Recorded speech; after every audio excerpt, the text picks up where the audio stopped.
औज़ुबिल्लाहिमिनश्शैतानिर्रजीम बिस्मिल्लाहिर्रहमानिर्रहीम कुल हुवल्लाहु अहद अल्लाहुस समद लम यलिद वलम यूलद वलम यकुल लहू कुफुवन अहद सदक़ल्लाहुल अज़ीम।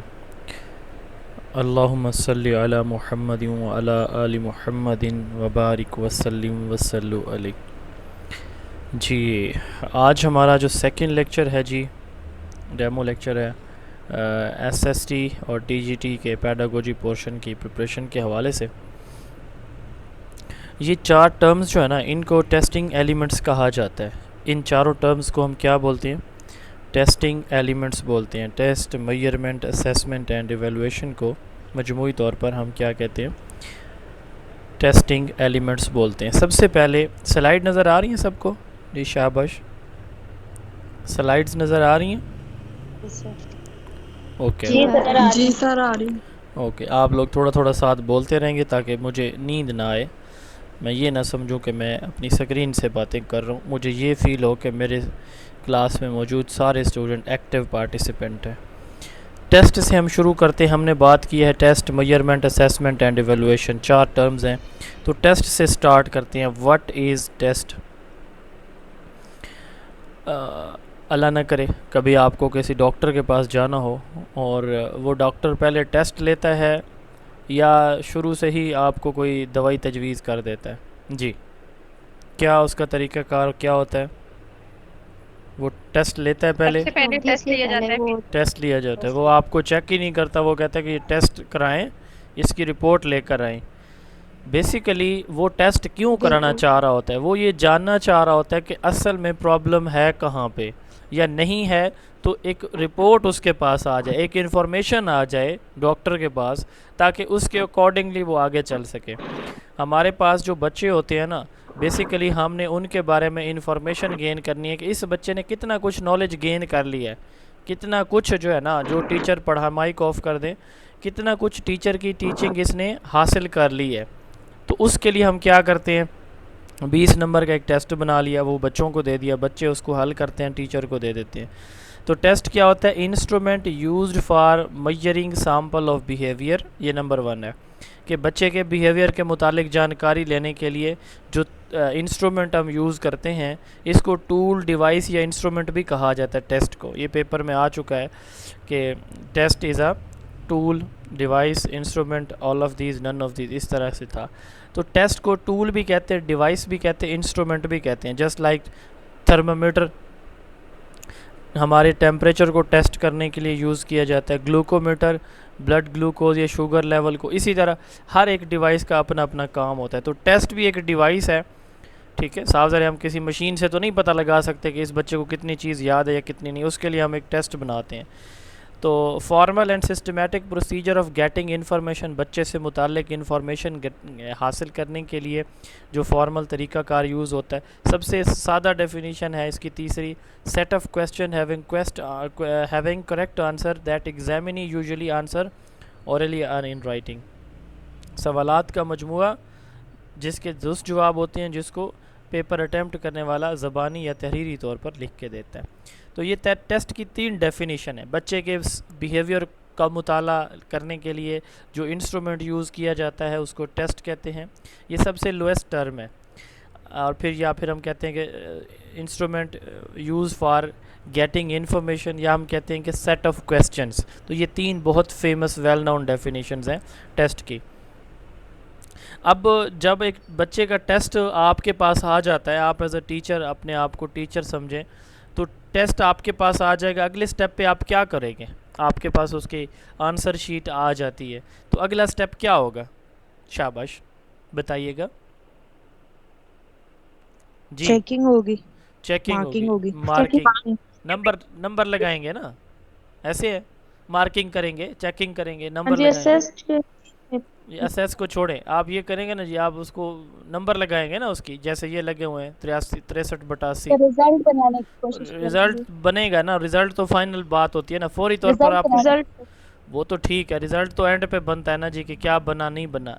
पहले पहले पेपर आ जाते हैं आपके पास, क्या करेंगे? मार्किंग करेंगे, मार्किंग मार्किंग की जाती है। मार्किंग करेंगे। वो जो मार्किंग की जाती है ना, या नंबर लगाए जाते हैं, उसको हम क्या बोलते हैं, मेजरमेंट बोलते हैं उसको। क्या कहते हैं, मेजरमेंट कहते हैं। नंबर या न्यूमेरिकल वैल्यू देना। आप देखें जो सवालात का मजमूआ आपने बनाया वो टेस्ट है, उस सवालात के मजमूए को बच्चों ने जवाब दिया, आपने उसके नंबर लगा लिए, क्या कहलाएगा, मेजरमेंट कहलाएगा। क्वांटिफिकेशन और scoring of a test limited to the quantitative description of the people's performance या obtain information in a quantitative way. बच्चे की इंफॉर्मेशन को क्वांटिटेटिव वे में डिस्क्राइब करना, ये एक नंबर या न्यूमेरिकल वैल्यू होती है। मिसाल के तौर पर मेजरमेंट की और कौन सी एग्जांपल हो सकती हैं, हाइट हो सकती है, टेम्परेचर हो सकता है। नंबर की शक्ल में किसी भी चीज़ को जब आप ज़ाहिर करते हैं, एजुकेशन से हट जाएँ, बाहर निकल जाएँ, किसी भी चीज़ को जब आप नंबर से ज़ाहिर कर रहे होते हैं ना, उसको क्या कहते हैं, मेजरमेंट कहते हैं। उसकी हाइट बहुत बड़ी है, उसकी हाइट कम है, नॉर्मल है, कोई समझ नहीं आ रही कितनी है, आप इसी चीज़ को आप नंबर से ज़ाहिर करेंगे कि जो उसकी हाइट 7 फीट है, तो बहुत टाल है वो, तो ये मेजरमेंट होती है। अब एजुकेशन में इसका क्या रोल है कि जब बच्चे की जो परफॉर्मेंस है उसको एक नंबर की शक्ल में हम ज़ाहिर करते हैं कि 30/50। अब एक बच्चे के 10/50 हैं, ये नंबर क्या ज़ाहिर कर रहा है, शाबाश बताएंगे आप लोग जी। मेजरमेंट ही शो कर रहा है। मेजरमेंट तो कर रहा है, क्या बता रहा है कि उसकी परफॉर्मेंस, क्वांटिटी भी कर रहा है, मेजरमेंट भी कर रहा है। ये सुने सुने सुने सवाल समझाने चले। मेजरमेंट किसको कहते हैं, स्कोरिंग को, क्वांटिफिकेशन को, नंबर या न्यूमेरिकल वैल्यू देने को। अब आपने वो दे दी है, एक बच्चे के 10 नंबर आ चुके हैं, एक के आए हैं 50 में से 45, तो आप इससे क्या अंदाज़ा लगाएंगे इस बच्चे की, पहले वाले की और दूसरे वाले की परफॉर्मेंस। वो परफॉर्मेंस तो मतलब आप क्या करेंगे, एक की परफॉर्मेंस अच्छी है, एक की अच्छी है, एक की कमज़ोर है, यही बताएंगे ना भाई, एक कमज़ोर बच्चा एक अच्छा बच्चा है। इसको कहते हैं असेसमेंट। अब जब आपने मेजरमेंट कर लिया है, एक्सीलेंट, हमने हाँ, अब उसके बाद अगला काम होता है, बस ठीक है जी, माइक ऑफ कर दें प्लीज़। अच्छा, अब मेजरमेंट के बाद अगला हम क्या करते हैं, अब ये देखते हैं कि ये टॉप पे है, ये दरमियाने दर्जे का है, ये कमज़ोर है, इसको बात समझ लग गई, इसको सबक आता है, इस टेस्ट में इन चैप्टर्स के टेस्ट में इस बच्चे की परफॉर्मेंस बहुत अच्छी है, ये कमज़ोर है, ये पास हो सकता है फाइनल इम्तिहान में, ये फ़ेल हो सकता है। यही अंदाजे लगाते हैं कि नहीं लगाते हैं। अब एक बच्चा 45 लेने वाला, अब किसी से भी बात करेंगे वो कहेगा अच्छा बच्चा है, और 10 नंबर लेने वाला 50 में से या 5 नंबर, वो कमज़ोर बच्चा है। असेसमेंट बेसिकली वही जो हमने नंबर लगाया था ना, उसकी इंटरप्रटेशन होती है। इंटरप्रटेशन किसी चीज़ की वजाहत को कहा जाता है, तशरीह को कहा जाता है, फर्दर एक्सप्लेनेशन, मज़ीद वजाहत को कहा जाता है। Interpretation of measurement data, it make sense of the data collected from the student performance. ये इंटरप्रटेशन है, वजाहत होती है किस चीज़ की, उस नंबर की जो अभी हमने जिसकी बात की है। It make sense of the data, ये उस डाटा की हमें वजाहत यानी सेंस देता है, समझ देता है, जो हमने बच्चे की परफॉर्मेंस से ली है। तो इसमें हम क्या करते हैं, अब इसमें ये देखें कि टेस्ट आएगा, फिर मेजरमेंट, फिर असेसमेंट आती है, ठीक है। ऐसे नहीं है कि डायरेक्ट असेसमेंट हो जाए, बगैर टेस्ट के असेसमेंट हो सकती है। वो कैसे होती है अभी मैं बताता हूँ, ठीक है।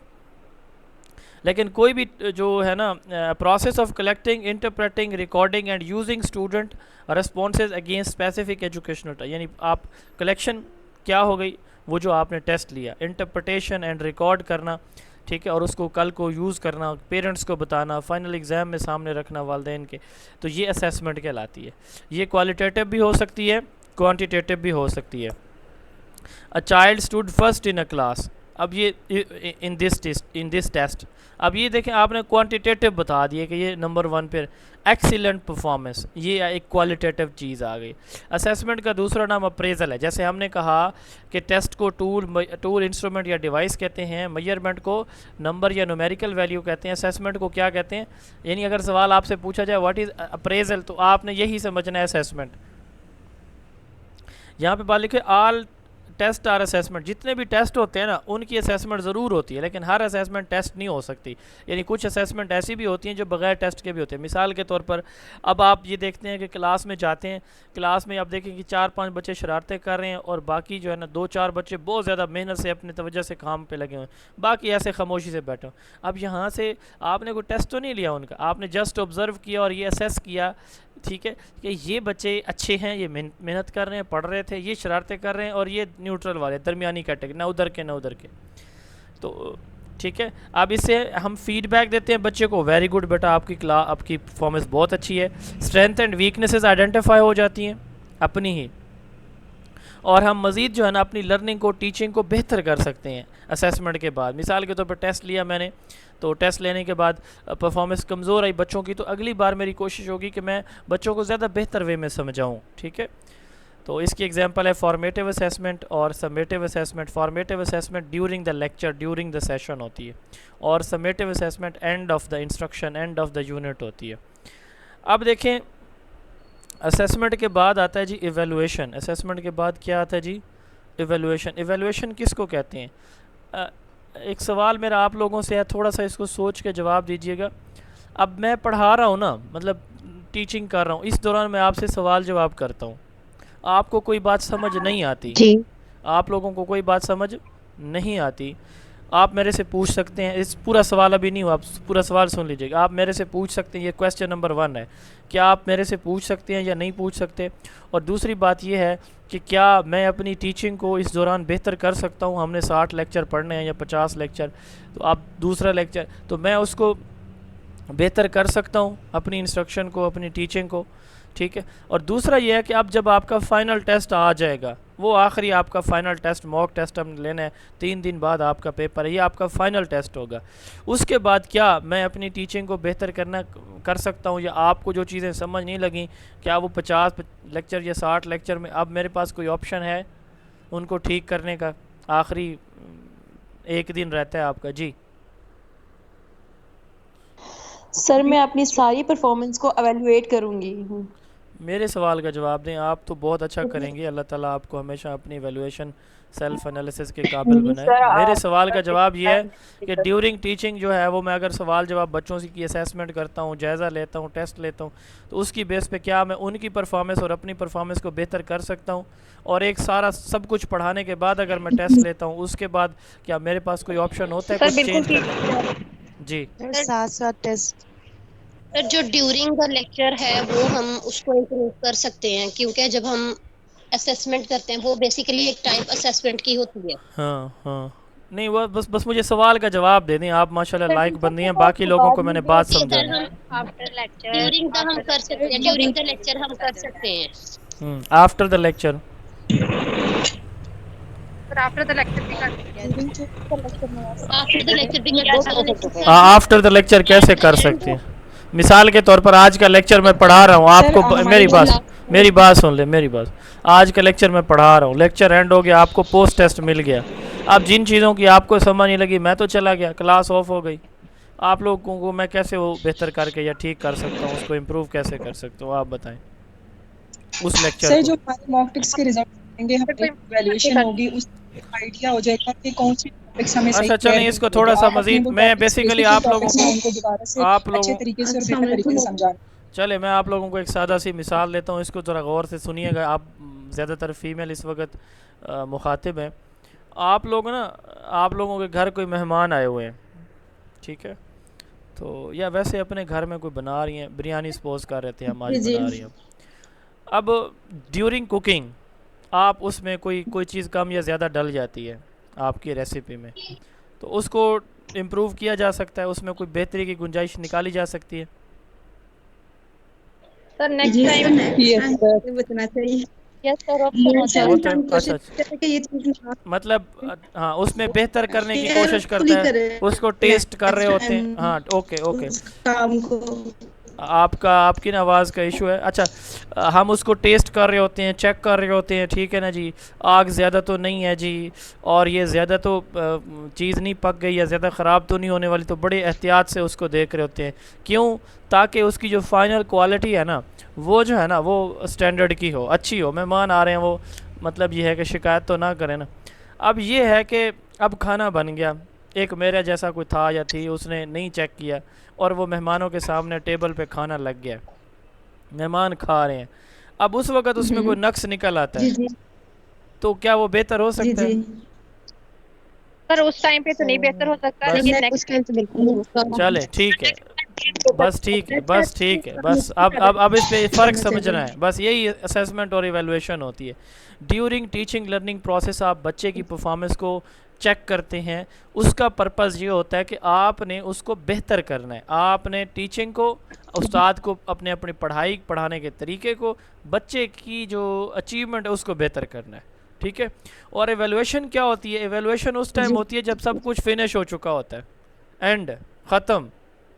उस वक़्त सिर्फ ये चेक किया जाता है कि कितना कुछ अचीव हुआ, ये मोहतरमा ने, इसके हाथ में कितना टेस्ट है या नहीं है, इसने सही बनाया या नहीं बनाया। उस वक़्त कोई और बात काबिल कबूल नहीं होगी, बस ठीक है जी खाना अच्छा बना, बहुत अच्छा बना, नहीं बना नहीं बना।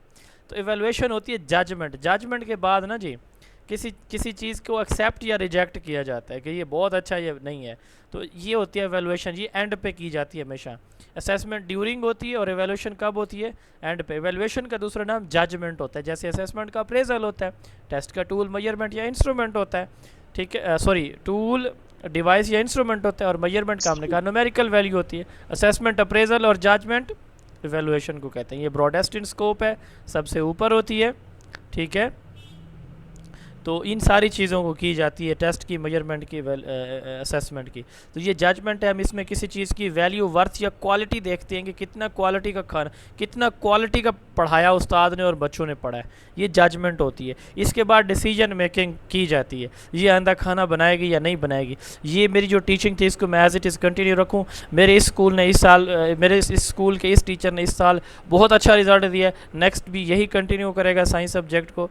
इस टीचर का रिज़ल्ट कमज़ोर आया तो अगले साल जो है ना हमने टीचर ही चेंज कर, यानी डिसीजन मेकिंग हो रही है, ठीक हो गया। तो एवेलुएशन किसी भी चीज़ की, किसी भी प्रोग्राम की, टीचिंग लर्निंग प्रोग्राम की इफेक्टिवनेस को, कि किस हद तक वो मौसर रहा, वो एक लेक्चर हो सकता है, वो एक सेमेस्टर हो सकता है, वो एक एकेडमिक ईयर हो सकता है, ठीक है। हम ये देखते हैं कि हमारे कितने जो हैं अचीव हुए हैं टारगेट्स। तो ये उन चारों स्लाइड्स का खुलासा है।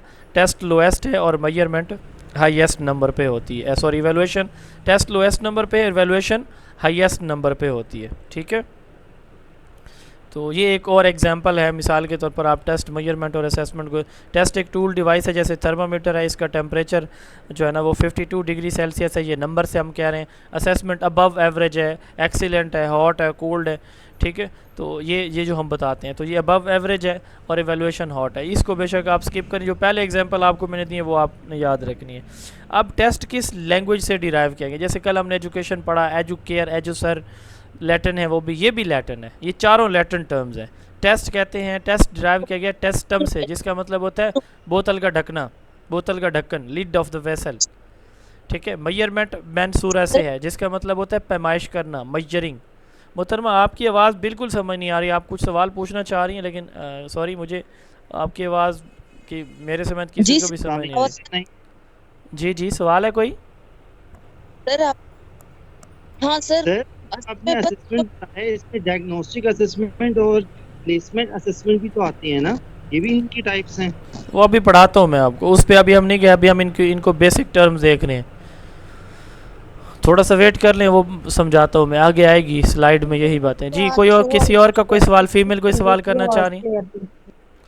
जी सर मैं बस इतना, सर मेरी आवाज आ रही है सर? आ रही है, पूछें, आप काफ़ी देर से बात करना चाह रही हैं। जी सर बस डिफरेंसेस थोड़ा सा दोबारा समझाते हैं, टेस्ट से लेकर एवेल्युएशन तक। आपने ये रिकॉर्डिंग सुन लीजिएगा, शायद आपने लेट ज्वाइन किया है, तो टाइम पे ज्वाइन किया करें। इसकी रिकॉर्डिंग आपको ग्रुप में मिल जाएगी, आपने सुन ली, आप 10 मिनट दोबारा हम इस पर नहीं लगा सकते, क्योंकि अगला टाइम जो है ना वो फिर एंड पे टॉपिक हमारा स्किप हो जाएगा कोई, तो इसलिए काइंडली टाइम पे ज्वाइन किया करें। इसकी रिकॉर्डिंग इसलिए देते हैं, अगर किसी को कोई मसला है तो वो सुन लेगा।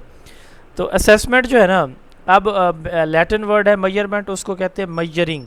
असेसमेंट क्या होती है? एसिडर, टू सिट बिसाइड और सिट विद, ठीक है। और एवेलुएशन क्या होती है? To determine the value of. Test हमें बताता है हाउ वेल, किसी भी चीज़ की परफॉर्मेंस के बारे में, how well. Measurement how much, quantity है। और असेसमेंट और एवेलुएशन हाउ गुड, ठीक है। Test how well, measurement how much, assessment and evaluation how good. तो ये इनका करेक्ट सीक्वेंस है, सबसे पहले टेस्ट आता है, फिर मेजरमेंट, फिर असेसमेंट और फिर एवेलुएशन। अब आपसे ना जी एक और सवाल है, वो सवाल थोड़ा गौर से सुनिएगा और उसका जवाब भी टू द पॉइंट दीजिएगा। सवाल चना जवाब गंदम, या सवाल चावल जवाब मकई वाला खाता नहीं करना, गौर से सुनना है। सवाल ये है कि आप टीचर हैं, आप क्लास में जाते हैं, ठीक है। पढ़ाने से पहले आप बच्चों से सवाल करते हैं, उन सवालों का मकसद क्या होता है? शाबाश, जल्दी से बताएं। स्टूडेंट के ब्रेन Overview में देना या हम क्या पढ़ना चाह रहे हैं। सर इसका मतलब बच्चों को क्या सर इसका मतलब चीज हम पढ़ाने की राह नहीं है, सर इसका उसका मतलब ये connection होता build है कर कि पहले उनकी स्टूडेंट्स के बारे में करना जानकारी यानी नॉलेज को चेक करना होता है कि बिफोर द इसका मतलब होता है कि लेक्चर स्टूडेंट को ब्रेनस्टॉर्मिंग उसकी करना कि आज हम क्या पढ़ने वाले हैं। वालेकुम अस्सलाम। अच्छा, इस प्रीवियस नॉलेज एक्टिव और पैसिव लर्निंग की है। सर ये एक सारी पूछना था, सारी कुछ भी। सारी सारी बहस का खुलासा एक सेकंड, बोलना शुरू हो जाएंगे। एक सेकंड, चलें बस, ठीक है, नॉमिनेट कर दिया बस नेम के साथ बस आप ठीक, बताएं। चलें। सुने जी, अब मुझे सुने, मैंने सुन लिया आप सबको, और मुझे जो आवाज़ें आई उन सब में यही बताया जा रहा था। कोई कह रहा था to link the previous knowledge, to check the previous knowledge, या फिर यह है कि बच्चों ने क्या पढ़ाना है, बच्चों को उसके लिए तैयार करना। अब ये असेसमेंट होती है। अब इसका मकसद क्या होता है? ये जो बिफोर टीचिंग है वो मकसद, जैसे मैंने आज आपको पढ़ाना है तो मैं आज के टॉपिक से रिलेटेड सवाल पूछूंगा आपसे, जिनको पहले से आप थोड़ा बहुत जानते होंगे। क्यों पूछूंगा? इसलिए पूछूंगा ताकि आप मेंटली प्रिपेयर हो जाएं, ताकि आप बेहतर से बेहतर समझें। इसका मकसद क्या होगा? ताकि हमारी टीचिंग और लर्निंग बेहतर हो, मैं आसानी से पढ़ा सकूं, आप आसानी से समझ सकें। अच्छा, दूसरा ये बताएं कि फिर मैं पढ़ाना शुरू कर दिया मैंने, अब ड्यूरिंग टीचिंग में सवाल करता हूँ, इसको कहते हैं फॉर्मेटिव असेसमेंट। तो ड्यूरिंग टीचिंग जितने भी सवाल किए जाते हैं उनका मकसद क्या होता है? शाबाश। हाउ मच सर ये चेक करने के लिए कि स्टूडेंट अटेंटिव हैं कि स्टूडेंट नहीं किस तरह और उनको से समझ आ रही है। वेरी गुड, करें ड्यूरिंग बस लेसन, वेरी गुड, बस ये जवाब आ गेन गया, करें नॉलेज को। जवाब आ गया, शाबाश, वेरी गुड, अच्छे बच्चे माशाल्लाह, लाइक बंदे हैं आप सब। अब इसका मकसद यही होता है कि टू डिटरमिन के, इस चीज़ को डिटरमिन करना कि किस हद तक हमारे बच्चे हमारी बात समझ रहे हैं, ठीक है। अगर नहीं समझ रहे तो फिर हम क्या करते हैं? एक्टिव और पैसिव नहीं लर्निंग चेक करना। नहीं, एक्टिव पैसिव नहीं, उसका मकसद यह है कि बच्चा कितना समझ रहा है, और अगर समझ रहा है, नहीं समझ रहा तो हमने कैसे उसको समझाना है, यही मकसद होता है। जी बताइएगा, यही मकसद होता है ना? जी हाँ, इसको कहते हैं असेसमेंट फॉर लर्निंग। लर्निंग के लिए जो असेसमेंट की जाती है, असेसमेंट की 3 अप्रोचेस है, assessment for, assessment as, assessment of learning. जो असेसमेंट फॉर लर्निंग है ना, इसका फोकस होता है, ये कब की जाती है? बिफोर या ड्यूरिंग, लेक्चर देने से पहले या लेक्चर देने के दौरान। मकसद क्या होता है? Improve teaching learning. क्या होता है? टीचिंग लर्निंग को बेहतर करना, जैसे फॉर्मेटिव असेसमेंट या डायग्नोस्टिक असेसमेंट, इन दोनों को भी हम पढ़ेंगे आगे जाके। अच्छा, ये तो समझ लग गई आपको, ठीक है। ये फॉर्मेटिव असेसमेंट और डायग्नोस्टिक वो भी हम पढ़ेंगे आगे जाके, चले तो फ़िलहाल आप इनकी अप्रोचेस को समझ लें। अब ये बताएं मुझे अगली बात कि ऐसा भी होता है कि हमारा जो टीचर है वो लेक्चर पढ़ाने के बाद सवाल करता है, जैसे मैं आपका पोस्ट टेस्ट लूँगा। अब इस असेसमेंट का क्या मकसद होता है? शाबाश। सर इसका मकसद यही होता है कि गेन किया, कितना समझ आया स्टूडेंट पे वो है कि नहीं हो गया।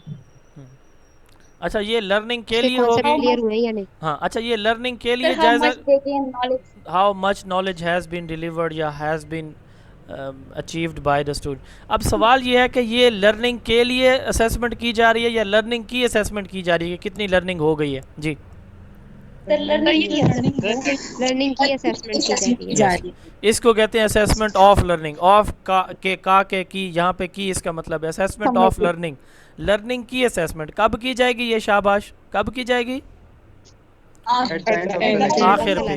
क्यों की जाएगी? टू चेक या to demonstrate, to determine the achievement और performance of. Understand the topic. Okay, जब मैं बात कर रहा हूँ तो आप सबसे गुजारिश है कि फ़ौरन माइक ऑफ किया करें और उस वक्त बोलना बंद कर दिया करें। उसकी वजह यह है कि फिर बाकी लोगों को समझ नहीं आ रही होगी। जो समझ रहे हैं, मुझे पता है, वो बोलना चाह रहे हैं, और मैं इनकरेज भी करता हूँ बच्चों के। ये हमारा एक लाइव सेशन है, तो यहाँ पे हम चाहते हैं कि कम टाइम में ज़्यादा से ज़्यादा चीज़ें आप लोगों को पहुँचाई जाएँ, ठीक है। तो आप सबसे ये रिक्वेस्ट होगी, जब मैं बात करूँ तो उस वक्त माइक ऑफ कर दिया करें। अच्छा, अब to determine the achievement and performance, ठीक है, how much knowledge has been gained by the student, ये होता है असेसमेंट ऑफ लर्निंग। इसके साथ साथ एक और भी अप्रोच होती है असेसमेंट की। आपने कभी ये नोट किया हो कि उस्ताद पढ़ा रहा है या उस्ताद ने कोई क्लास वर्क दिया, बच्चे आपस में भी एक दूसरे से सवाल जवाब करते हैं कि नहीं करते? ठीक। Yes sir. जी सर। जी सर। अच्छा, इससे भी अगला एक लेवल होता है। मेरे जैसे जो नालायक बंदे होते हैं जो क्लास में तवज्जो से नहीं सुनते, तो बाद में जब उनको कोई गैप मिलता है तो वो ये उनको फिर ख्याल आता है कि ये बात तो मुझे समझ नहीं लगी, तो वो बाज़ औक़ात हम अपना जायज़ा भी लेते हैं क्लास में बैठे बैठे कि ये बात मुझे समझ आई है, ये नहीं आई। ऐसे होता है कि नहीं होता? Discuss with other students. हाँ, अब इसको कहते हैं असेसमेंट एज लर्निंग। ये लर्निंग चल रही होती है, साथ साथ हम एक दूसरे, यार ये उस्ताद ने क्या बताया, वो क्या बताया, इसको कहते हैं असेसमेंट एज लर्निंग। अब वो दूसरा जो बता रहा है उसकी असेसमेंट हो रही है, ठीक है, तो उसको मतलब इसको कहते हैं असेसमेंट एज लर्निंग। ये सेल्फ रेगुलेशन या सेल्फ असेसमेंट है। एक बच्चा अपनी असेसमेंट खुद करता है या उसका कोई पीयर उसकी असेसमेंट करता है, इसको कहते हैं असेसमेंट एज लर्निंग। इसकी एग्जांपल है ipsative assessment, self and appraisal assessment. ये बाकी सारी जो ऊपर एग्जांपल है नीचे नॉर्म रेफरेंस क्राइटेरियन, ये तो अभी हम देखेंगे शायद। इप्सिटिव का समझ लें कि अब देखें आपने एक टेस्ट दिया ना, इप्सिटिव ये होता है कि आपने एक टेस्ट दिया ना कल, उसमें आपके थे 30 नंबर। एक टेस्ट आज दिए, उसमें आपके 30 में से 30 थे कल, आज जो है ना वो आपके 28 आ गए। तो आप दोनों टेस्टों को कंपेयर करें कि कहाँ पे मुझे मेरी गलती हुई है, 2 नंबर मेरे कम क्यों है। इसको कहते हैं जब एक बच्चा अपने एक पहले और मौजूदा टेस्ट के रिज़ल्ट को आपस में मुवाजना करके देखता है, इप्सिटिव असेसमेंट कहलाती है। तो स्टूडेंट्स ये थी approaches to assessment. I think so कि ये आप लोगों को बेहतर तरीके से समझ आ गई होंगी। अब हम बात करते हैं टाइप्स ऑफ असेसमेंट की। There are 4 basic types of assessment. Test, measurement, assessment, evaluation में से 1 नंबर का सवाल पक्का आएगा आपका, 1 नंबर का इस स्लाइड में से आएगा, कन्फर्म, हर साल आता है, समझिएगा। प्लेसमेंट असेसमेंट, प्लेस किसको कहते हैं, प्लेसमेंट किसको कहते हैं? शाबाश, को अंग्रेजी का बंदा है किसी, चेंज करना चाहते शाबाश। प्लेस और प्लेसमेंट, प्लेस तो जगह होती है, प्लेस होती है जगह, प्लेसमेंट किसी चीज़ को कहीं रखना, यही मतलब होता है ना। जस्ट सर एडजस्ट कर। टेस्ट जैसे होते हैं उसमें हम प्लेसमेंट देते हैं बच्चे को कि कौन टॉप पे आया, उसके बाद कौन क्लास में किस। नहीं, वो प्लेसमेंट नहीं होती।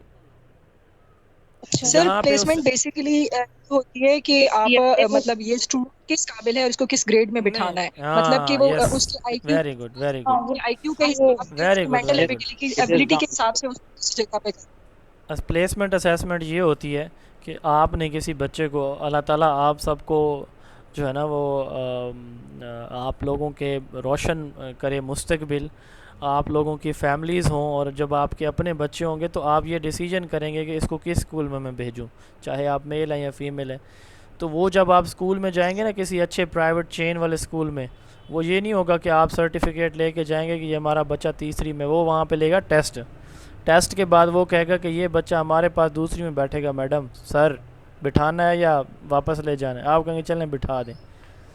तो इसको कहते हैं प्लेसमेंट असेसमेंट। ऐसी असेसमेंट जिसमें, सॉरी मुझे बोल लेने दें थोड़ा सा, जब मैं मौका दूँ, थोड़ा सा वेट कर लें प्लीज़। अब जब एक बच्चे की असेसमेंट हम इसलिए कर रहे हैं कि ये डिटरमिन करें कि ये बच्चा किस ग्रेड में, किस क्लास में, किस सब्जेक्ट में चल सकता है, इसको कहते हैं प्लेसमेंट असेसमेंट। ठीक है, ये किसी भी स्कूल के उसमें स्टार्ट में होती है, सेशन के स्टार्ट में की जाती है। इसी तरह जब हम क्लास के अंदर भी इस तरह करते हैं, जब हम पढ़ाना शुरू करते हैं तो उस वक्त भी हम ये देखते हैं कि हम क्लास में फ़र्ज़ करें ग्रुपिंग कर रहे हैं, ग्रुप ए बी सी, ये अच्छा बच्चे हैं, ये नॉर्मल बच्चे हैं, ये कमज़ोर बच्चे हैं, तो हम नॉर्मल बच्चों को नॉर्मल सबक देंगे, कमज़ोर बच्चों को थोड़ा देंगे, अच्छे बच्चों को ज़्यादा देंगे।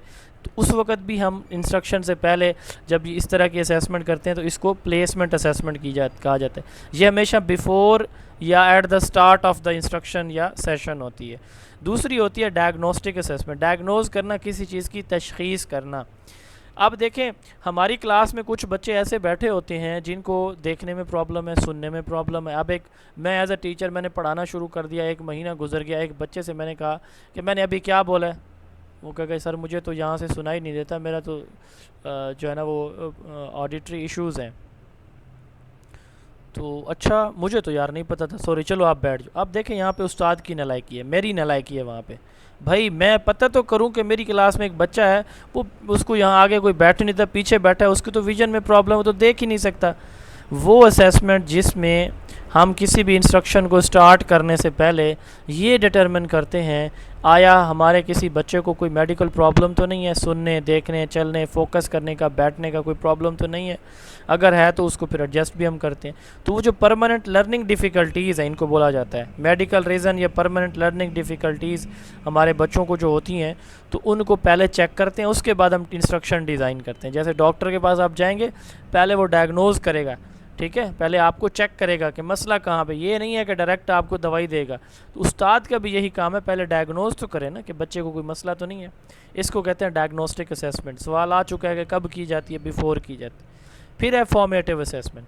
उस्ताद ने सबक शुरू किया और एंड करने तक जितने भी सवाल पूछे, मैंने बिस्मिल्लाहिर्रहमानिर्रहीम पढ़ा, आखिरी लाइन पढ़ने तक जो सवाल करूँगा वो सारी की सारी फॉर्मेटिव असेसमेंट है। कब की जाती है? पहली दोनों बिफोर या एट द स्टार्ट होती हैं। फॉर्मेटिव कब होती है? ड्यूरिंग, ठीक है, during the learning teaching process, during, ठीक है। और इसका फोकस किस चीज़ के ऊपर होता है? दो चीज़ों के ऊपर। सबसे पहला फोकस होता है to check the student performance, बच्चे की परफॉर्मेंस को चेक करना, and to provide them feedback, और उन बच्चों को फीडबैक देना कि आप ठीक कह रहे हैं, गलत कह रहे हैं, इसको ऐसे कर लें, ऐसे ना कर। लास्ट वन है जी समेटिव असेसमेंट। ये एवेलुएशन का दूसरा नाम होता है। ये किसी भी कोर्स या चैप्टर या किसी भी लेसन या लेक्चर के एंड पे जो की जाती है, पढ़ाने के बिल्कुल बाद, उसको समेटिव असेसमेंट कहा जाता है, एंड ऑफ द इंस्ट्रक्शन जो होती है, ठीक है। अब उसके बाद आप कोई सवाल करना चाह रही थी या कुछ एडिशन करना चाह रही थी, आप बोलें जी, शाबाश, जिसका भी था जी। सर एक्सक्यूज मी, प्लेसमेंट और डायग्नोस्टिक का सिर्फ एक दफा दोबारा बता दें। आप कहाँ थी पहले?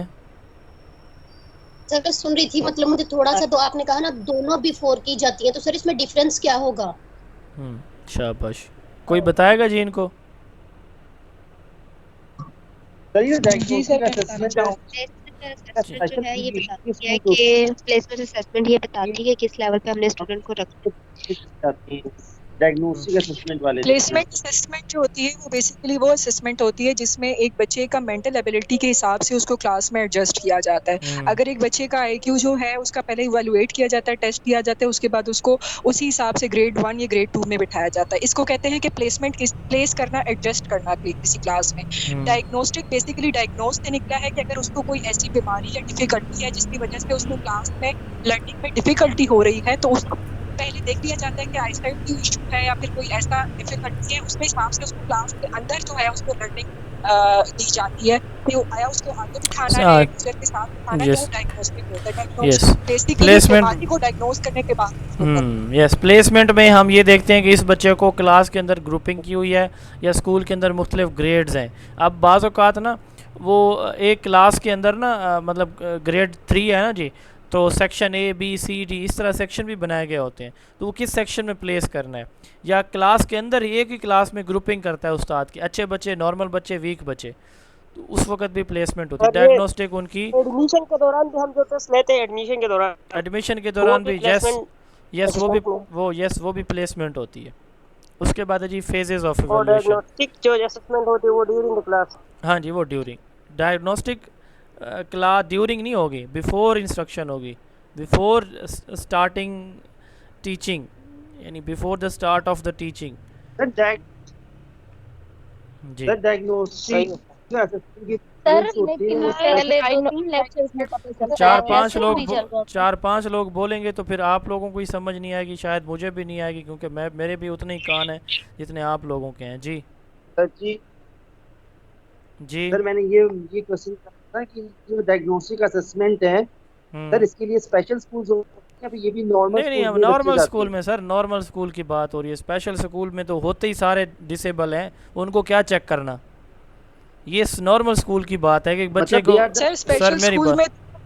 सर मेरी बात सुने, वहाँ वो तो पहले से एडमिशन ही उनको डायग्नोज करके दिया जाता है कि ये इस कैटेगरी का है, वो तो बात ही ख़त्म। ये आपकी क्लास में एक बच्चा जिसको दूर से नज़र नहीं आता, ठीक है, उसकी दूर की नज़र कमज़ोर है, वो पीछे बैठा हुआ है, तो इस तरह के इश्यूज़ हम, एक बच्चा सुन नहीं सकता, एक बच्चा बैठ नहीं सकता, उसको कोई मसल्स का, बोन का कोई प्रॉब्लम है, उस्ताद को हफ्ता पता ही ना हो 10 दिन।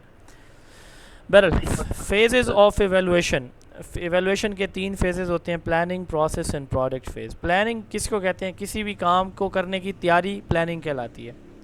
मैंने आज आपका लेक्चर लेना था तो इसके लिए नोट्स बनाए गए, प्री टेस्ट बनाया गया, पोस्ट टेस्ट बनाया गया, लाइव लेक्चर में इन टाइम में बैठा था सारी अरेंजमेंट करके, अपना वो जो माइक है, लैपटॉप है, चार्ज करके, इंटरनेट डिवाइस को ओके करके। अभी मैंने शुरू नहीं किया, शुरू करने से पहले ये सारी चीज़ें अल्हम्दुलिल्लाह ओके थी। That is known as planning phase. अब आपने बच्चों का इम्तिहान लेना है, प्लान करेंगे। मिसाल के तौर पर मंडे को टेस्ट लेना है, इम्तिहान कब होगा? सोमवार को। अब आप बैठे होंगे कि जी कितने चैप्टर का लूँ, ये एक सिचुएशनल एनालिसिस है। इसके ऑब्जेक्टिव्स क्या होंगे, टेस्ट का तरीक़ाकार क्या होगा, सब्जेक्टिव लूँगा, ऑब्जेक्टिव लूँगा, ठीक है, कितने एमसीक्यूज़ होंगे, हर एमसीक्यू के कितने नंबर होंगे, वगैरह वगैरह। ये सारी की सारी आप करते हैं तैयारी, और उसके बाद आप पेपर प्रिंट कर लेते हैं, पेपर लिखते हैं या प्रिंट कर लेते हैं। ये है प्लानिंग फ़ेज़। फिर मंडे आ जाते हैं, अब उस वक्त आप क्या करते हैं, उस पेपर को कंडक्ट करवाते हैं, ये प्रोसेस फ़ेज़ है। और फिर एंड पे आता है जी प्रोडक्ट फ़ेज़। तो इसमें हम क्या करते हैं, प्रोडक्ट फ़ेज़ के अंदर उसकी स्कोरिंग करते हैं और इंटरप्रिटेशन करते हैं और रिज़ल्ट की शेयरिंग होती है।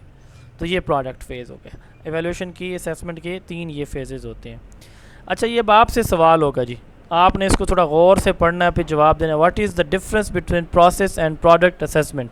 शाबाश, मैं स्लाइड हाइड कर रहा हूँ, गौर से पढ़ के बताना है। शाबाश। So it describes how the thing is ongoing. Ji Assess performance of structural areas and अच्छा, चले ये बताएं कि फॉर्मेटिव और समेटिव में कौन सा प्रोसेस असेसमेंट होगी और कौन सी प्रोडक्ट असेसमेंट होगी? फॉर्मेटिव जो है फॉर्मेटिव प्रोसेस है, जबकि प्रोडक्ट जो है ना वो प्रोसेस है। यस, प्रोसेस असेसमेंट से मुराद ये है कि वो तमाम तरह के सवालों जवाब जो ड्यूरिंग टीचिंग लर्निंग प्रोसेस उस्ताद पूछता है उनको प्रोसेस असेसमेंट कहा जाता है।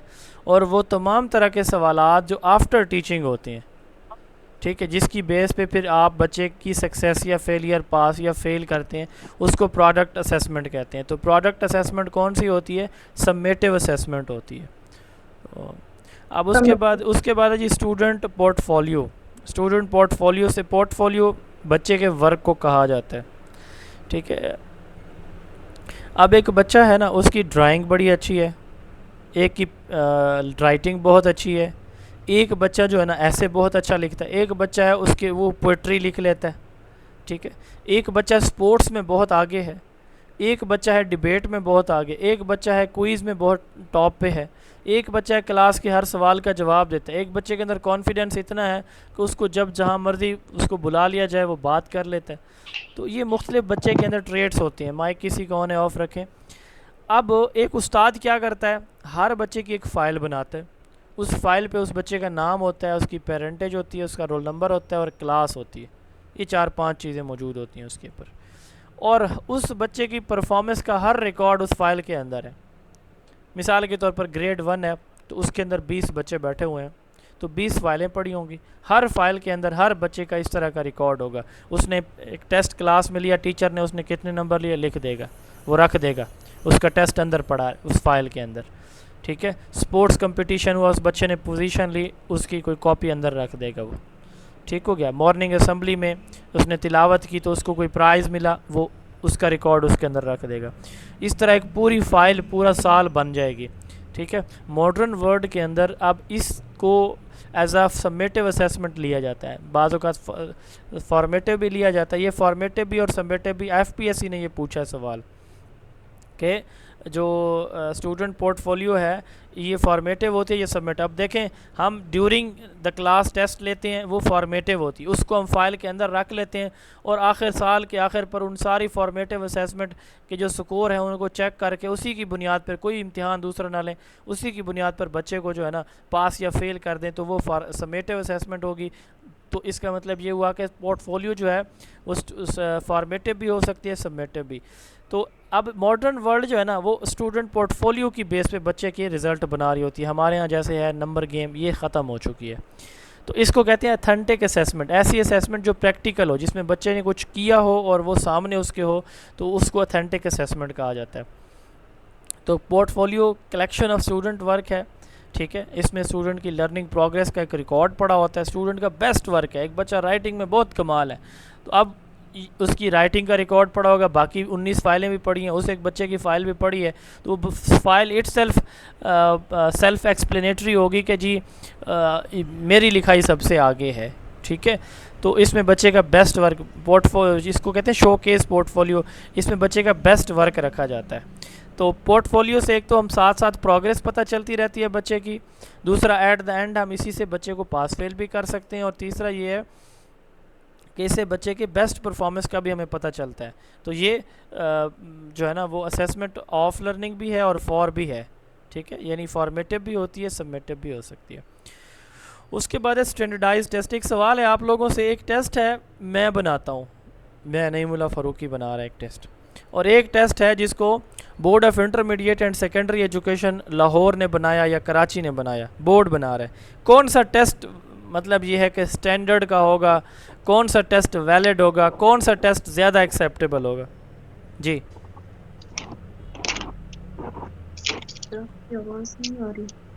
आपकी आवाज़ नहीं सर का माइक ऑफ है। अच्छा, कहाँ से मेरी आवाज़ आना बंद हुई?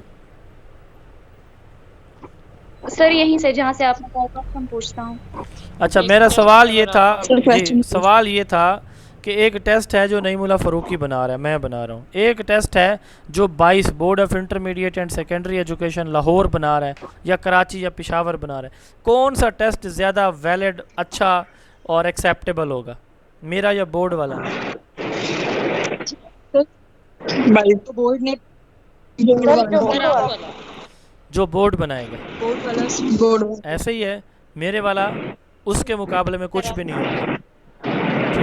माइक प्लीज़ ऑफ कर दिया करें, ये अमरीन सोहेल माइक ऑफ रखें प्लीज़। अच्छा, अब मेरा टेस्ट क्या होगा, साफ ज़रा मैं एक टीचर हूँ तो मैंने अपने तय उसको बनाना है, और एक बोर्ड जो पेपर बनाते हैं वो एक उस्ताद की सोच के मुताबिक नहीं होता, उसमें काफ़ी सारे लोग बैठ के पेपर डिज़ाइन करते हैं और हर एक सवाल को, उसके ऑप्शंस को, उसके जवाब को चेक करते हैं, फिर पेपर में शामिल करते हैं, तो वो स्टैंडर्ड उसका ज़्यादा होगा। तो बेसिकली असेसमेंट की बाय पर्पस 2 टाइप्स होती हैं, standardise and non standardise test. ऐसा टेस्ट जो उस्ताद बनाता है उसको कहते हैं नॉन स्टैंडर्डाइज टेस्ट, इसको टीचर मेड टेस्ट भी कहा जाता है, ठीक है। अब बोर्ड का जो पेपर है उसमें अगर कोई सवाल जैसे भी आ गया, बच्चों ने वही लिखना होता है या वहाँ पे जो सुपरिटेंडेंट खड़ा होता है वो कहता है इसकी जगह ये लिख दो, ऐसा कुछ होता है? जी नहीं सर, जो सवाल आया वो लिखना है, तो वो हाँ, दीज आर इनफ्लेक्सिबल, उनमें रिजिडिटी होती है, वो फ्लेक्सिबल नहीं होते, चेंज नहीं हो सकता। और मेरा बना हुआ, अच्छा ये आपने नहीं पढ़ा था, अच्छा चलो इसकी जगह ये ऐड कर लो भाई, उसको ना करो, ये कर लो। तो उस्ताद का बना हुआ टेस्ट क्या होगा? फ्लेक्सिबल होगा।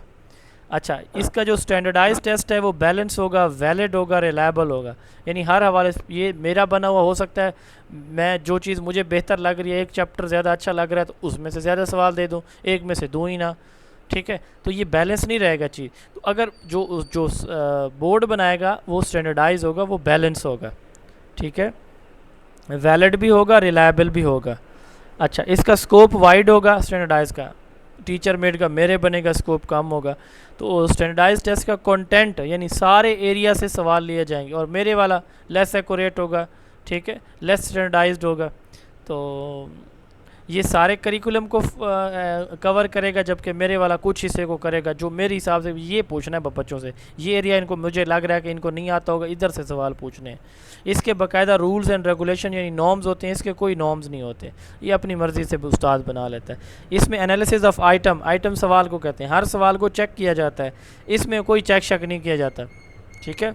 उस्ताद नॉर्मली चेक नहीं करता क्लास में जो टेस्ट लेता है, तो ये डिफरेंस होता है जी इन दोनों के दरमियान। उसके बाद जी standardize test and norm reference test and criterion reference test. एक टर्म होती है, इसको कहते हैं बेसिक टीचिंग मॉडल, वो दी थी रॉबर्ट ग्लेजर ने, उसी बंदे ने ये स्टैंडर्डाइज टेस्ट भी दी है, जिसको एनआरटी या सीआरटी कहते हैं। अब एक बच्चा है ना जी, उसकी परफॉर्मेंस आई है क्लास के अंदर, वो पहले नंबर पे आया, वो घर आके बड़ा खुश होकर बताता है अम्मी अब्बू मेरी जो है ना क्लास में पहली पोजीशन आई है। उसका अब्बू से पूछता है बेटा क्लास में पहली पोजीशन है, कितने % आपके नंबर हैं? वो कहता है जी 82%। तो उसका अब्बू कहता है बेटा वो आपके कज़न ने तो उसकी सेकंड पोजीशन थी लेकिन उसके 90% है, आपके 82 हैं, तो आपसे बेहतर तो वो है। अम्मी कहती है नहीं, अजीब बंदे हैं आप, वो क्लास में टॉपर है, आप उसको बजाय अप्रिशिएट करने के आप उसे कह रहे हैं कि उसकी परसेंटेज। तो वो कहता है कि मोहतरमा आपकी बात भी ठीक है, लेकिन आप कंपैरेटिव एनालिसिस अगर करें तो उसकी इसके कज़न की पोजीशन इससे बेहतर है, उसकी परसेंटेज ज़्यादा है। इसको कहते हैं स्टैंडर्डाइज्ड टेस्ट में norm reference and criterion reference. जब हम एक बच्चे की परफॉर्मेंस को किसी सेट स्टैंडर्ड के साथ कंपेयर करते हैं उसको कहते हैं क्राइटेरियन रेफरेंस, किसी क्राइटेरिया के साथ। और जब हम एक बच्चे की परफॉर्मेंस को बाकी बच्चों के साथ कंपेयर करते हैं कि ये इसकी क्या पोजीशन है, बाकियों की क्या है, इसको कहते हैं नॉर्म रेफरेंस। 1 नंबर के सवाल इस स्लाइड से आएगा। तो इसमें नॉर्म रेफरेंस में एक बच्चे की परफॉर्मेंस को क्लास के बाकी बच्चों के साथ कंपेयर करके देखा जाता है। इसको कहते हैं परसेंटाइल रैंक, यानी पहले जो मिसाल के तौर पर अली एक बच्चा है तो क्लास में 50 बच्चे हैं, तो अली जो है ना वो उसकी क्या पोजीशन है, अली से कितने बच्चे पीछे हैं कितने आगे हैं, इसको कहते हैं परसेंटाइल रैंक। ये यूज़ किया जाता है, ठीक है, स्टूडेंट्स को डिस्क्रिमिनेट करने के लिए कि कौन पहले नंबर पे कौन आखिरी नंबर पे है, ठीक है। तो ये जो है ना स्टूडेंट की अचीवमेंट देखते हैं according to the ranking of the student कि क्लास में उनको कौन सा नंबर बन रहा है। जबकि जो क्राइटेरियन रेफरेंस है इसमें कंपैरिजन किया जाता है ग्रुप्स का, कितने पास है कितने फेल हैं, इसमें परसेंटेज रैंक यूज़ होती है। और ये जो है ना एक क्राइटेरिया के साथ, मिसाल के तौर पर एक चैप्टर पढ़ाया गया तो ये चैप्टर कितने बच्चों को आता है, किसको आता है किसको नहीं आता, ये देखा जाएगा। किसको आता है किसको नहीं आता, ये नहीं देखा जाएगा इसको आता है तो उसको कितना आता है, ये कंपैरिजन नहीं होगा। या इसके इस टेस्ट में इतने नंबर हैं तो उसके कितने, नो, ये देखा जाएगा कि इस बच्चे ने कितना हासिल किया है। तो ये होता है क्राइटेरियन रेफरेंस टेस्ट, ठीक है। ये इन दोनों के अंदर डिफरेंस है, ये सवाल अक्सर आता है। तो formal and non formal informal assessment, ये आसान है दोनों टर्म्स। बाकायदा इम्तिहान ऐसा जिसमें टेस्ट जिसके अंदर या असेसमेंट जिसके अंदर बाकायदा शेड्यूल उस्ताद को भी पता हो, बच्चों को भी पता हो, अच्छा इसके साथ साथ सिलेबस का भी पता हो, टेस्ट का पैटर्न भी पता हो कि इस तरह से टेस्ट होगा, इतने मार्क्स का होगा, इस दिन इस टाइम होगा, ठीक है। तो इसको कहते हैं फॉर्मल असेसमेंट, जो बाकायदा प्री प्लान्ड हो, जिसके लिए टेस्ट लेने और देने दोनों को, लेने वाले देने वाले दोनों को पता हो, ये होती है फॉर्मल असेसमेंट। जो होती है ना इनफॉर्मल असेसमेंट, टीचर क्लास में आया अचानक और आते ही उसने कहा कि बच्चे लाइन अप हो जाएं, अभी मैं आपसे एक टेस्ट ले। अब बच्चों को नहीं पता, टीचर को खुद नहीं पता कि कौन सा सवाल वो लिखवाने जा रहे हैं, वो किताब खोलेगा उसमें से रैंडमली 1-2 क्वेश्चन उनसे पूछेगा, लिखवाएगा और बात ख़त्म। ये होती है इनफॉर्मल असेसमेंट। फिर है verbal and non verbal assessment. ऐसी असेसमेंट जिसमें हम क्या यूज़ करते हैं, ऐसी असेसमेंट जिसमें हम लैंग्वेज को यूज़ करते हैं वो वर्बल असेसमेंट होती है, ये लिटरेट इंडिविजुअल के लिए यूज़ की जाती है। और ऐसी असेसमेंट जिसमें हम नॉन वर्बल चीज़ें यूज़ करते हैं, जैसे कोई पैटर्न यूज़ किया, कोई बॉक्सेस, कोई एरोज़, इस तरह की, ये यूजुअली जो इलिटरेट इंडिविजुअल्स होते हैं ना उनसे इस तरह का टेस्ट लिया जाता है। तो वर्बल असेसमेंट रिटन या ज़बानी अल्फाज को बोल के जो इम्तिहान बात पूछी या बताई जाती है उसको वर्बल असेसमेंट कहा जाता है। नॉन वर्बल में लैंग्वेज यूज़ नहीं होती, विजुअल या पिक्चर्स वगैरह के ज़रिए जो इम्तिहान लिया या दिया जाता है उसको नॉन वर्बल असेसमेंट बोलते हैं। उसके बाद है जी test assessment and item assessment. एक सवाल के अंदर एक टेस्ट के अंदर सवालात होते हैं। जब हम पूरे टेस्ट का जायज़ा लेंगे ना कि ये टेस्ट बहुत अच्छा बना हुआ है या नॉर्मल है या बहुत बुरा बना हुआ है, तो वो कहलाएगी टेस्ट असेसमेंट। हम ये देखेंगे कि टेस्ट को क्या सारे सवाल उसके बाकायदा चेक किए गए, एवेलुएट किए गए, टेस्ट बैलेंस है या नहीं है, जो सिलेबस दिया गया था उसके अकॉर्डिंग है या नहीं है। तो ऐसी असेसमेंट जिसमें हम क्या देखते हैं, एज अ होल एक टेस्ट को देखते हैं, वो कहलाती है टेस्ट असेसमेंट। और जब आप एक टेस्ट के हर सवाल को अलग अलग देख रहे होते हैं ना, हर सवाल को टेस्ट के एक सवाल को कहा जाता है आइटम।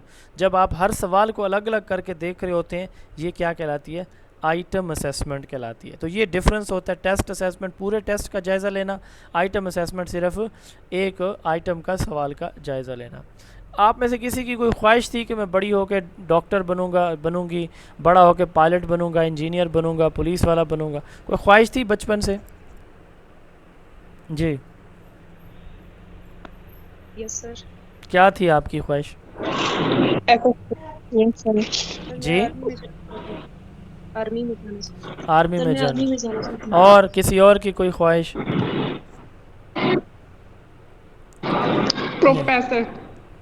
प्रोफेसर, कॉलेज की प्रोफेसर बनना चाह रही थी। कोई और जी?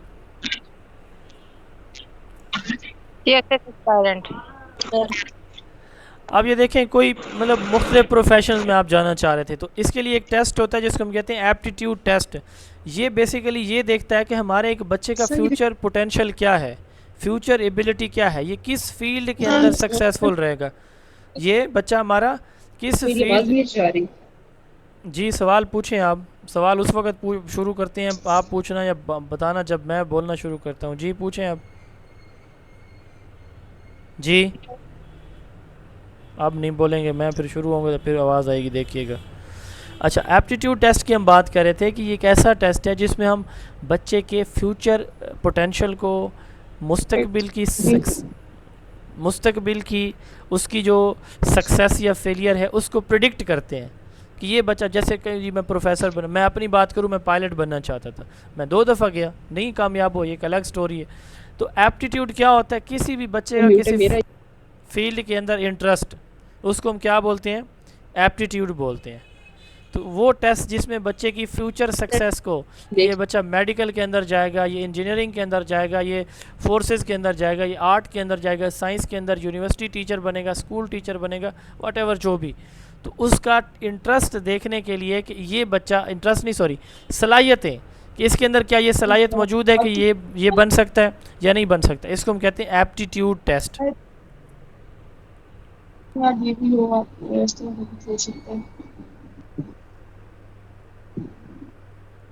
ये बिनिश बतूल अपना माइक ऑफ करें, आपका माइक काफ़ी टाइम से ऑन है, प्लीज़ देखा करें।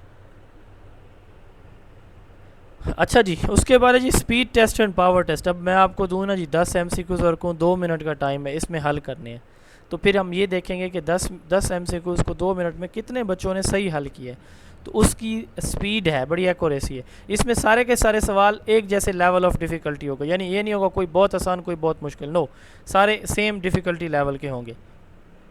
इसको कहते हैं स्पीड टेस्ट। दूसरा होता है पावर टेस्ट। इसमें हम टाइम लिमिट नहीं देते। स्पीड टेस्ट में टाइम लिमिट दी जाती है, जबकि पावर टेस्ट के अंदर कोई टाइम लिमिट नहीं दी जाती। उसमें एनफ टाइम होता है, जितना टाइम को बच्चा ले, सब्जेक्टिव पेपर होता है, जितना मर्जी वो लिखना चाहे, अपने आइडियाज़ को, अपनी जो उसके पास नॉलेज है उसको इंटीग्रेट करके जो है ना वो सिंथेसाइज करे, लिखे, जवाब वो लिख सकता है। तो स्पीड टेस्ट में सबसे पहला पॉइंट ये है कि एक स्पेसिफिक टाइम लिमिट दी जाती है, पावर टेस्ट में कोई टाइम लिमिट नहीं है। स्पीड टेस्ट में सारे सवालात एक जैसे लेवल ऑफ डिफ़िकल्टी के होते हैं, जबकि पावर टेस्ट में इंक्रीजिंग लेवल ऑफ डिफ़िकल्टी होता है, शुरू वाले आसान और एंड वाले बहुत मुश्किल। ठीक है, ये इन दोनों में डिफरेंस है। सेकंड लास्ट स्लाइड है जी हमारी एनेक्डोटल रिकॉर्ड। एनेक्डोटल रिकॉर्ड किसको कहते हैं? अभी हमने पढ़ा था पोर्टफोलियो। पोर्टफोलियो बच्चे का एकेडमिक रिकॉर्ड होता है, A to Z सारे का सारा एक फ़ाइल के अंदर रिकॉर्ड पड़ा है। अब बच्चे का जो बिहेवियर रिकॉर्ड है ना, उसको एनेक्डोटल रिकॉर्ड कहा जाता है। ठीक है, बच्चे ने जिस तरह का अच्छा या बुरा बिहेवियर शो किया तो उसको एक रजिस्टर हम कहते हैं, कंडक्ट रजिस्टर, उसके अंदर उसका रिकॉर्ड लिखा और रखा जाता है। आप और मैंने करेक्टर सर्टिफिकेट लिया होगा स्कूल, कॉलेजेस, यूनिवर्सिटी से, वो बेसिकली हमारे एनेक्डोटल रिकॉर्ड की बेस पे हमें दिया जाता है। खैर से होता नहीं है हमारे ना स्कूल या यूनिवर्सिटीज़ के अंदर। तो अगर किसी भी बच्चे का बिहेवियर का रिकॉर्ड अच्छा रहा, बहुत अच्छा रहा, बहुत बुरा रहा, जो भी रहा, उसको रिकॉर्ड किया जाए तो ये एनेक्डोटल रिकॉर्ड कहलाता है। ठीक है, और इसी की बेस पे फिर मैंने बताया कि हमें करेक्टर सर्टिफिकेट मिलता है। लास्ट स्लाइड है जी ऑथेंटिक वर्सेस ट्रेडिशनल असेसमेंट। ऐसी असेसमेंट, एक सेकेंड, ऐसी असेसमेंट जिसमें बच्चे से सिर्फ यानी मेमोराइजेशन कराई जाए, क्रैमिंग, रट्टा लगवाया जाए कि जी ये MCQs हैं, अब ये बच्चा रट्टा लगा के आएगा, पास फेल जो भी होगा हो जाएगा। ये होती है ट्रेडिशनल असेसमेंट, जिसमें ट्रू फॉल्स, कॉलम मैचिंग या MCQs कराए जाते हैं। इसके बरक्स होती है अथेंटिक असेसमेंट, जैसे अभी हमने पोर्टफोलियो की बात की थी।